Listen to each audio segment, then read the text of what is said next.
السلام عليكم يا شباب. النهارده هنجاوب على واحد من اشهر اسئله الانترفيوز، وهو ايه الفرق ما بين الانترفيس والتايب في التايب سكريبت. كتير من الناس بيقول ان الاتنين واحد، لكن الحقيقه ان في اختلافات مهمه جدا، وخلينا نشوفها واحده واحده. اول حاجه، الاتنين بيستخدموا علشان يوصفوا الداتا شيب.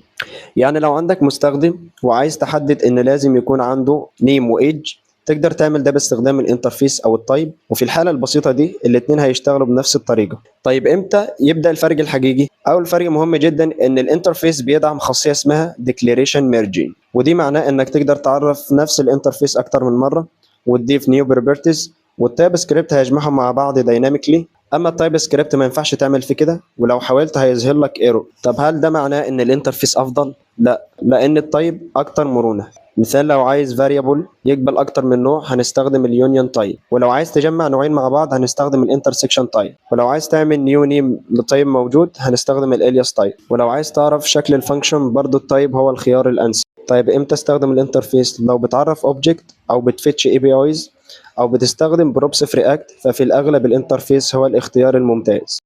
لو عندك كلاس وعايزه يلتزم بمواصفات معينة هتستخدم الامبلمنتز، ولو الانترفيس بينهرت من انترفيس تاني هتستخدم الاكستند. طب هل بيكون في فرق في الاداء؟ لا، في المشاريع العاديه مش هتحس باي فرق. الفرق الحقيقي بيكون في ان الكود اسهل في الريدابيلتي والبيست براكتس والمانتبيلتي. في النهايه افتكر القاعده البسيطه دي: لو بتوصف اوبجكت او اي بي اي ريسبونس استخدم الانترفيس، لو محتاج مرونه اكبر او يونيون تايب او انترسكشن تايب او الياس تايب استخدم التايب. وبكده هتقدر تجاوب السؤال ده بثقة في أي انترفيو، والأهم إنك هتعرف تستخدم كل واحد في المكان المناسب ليه.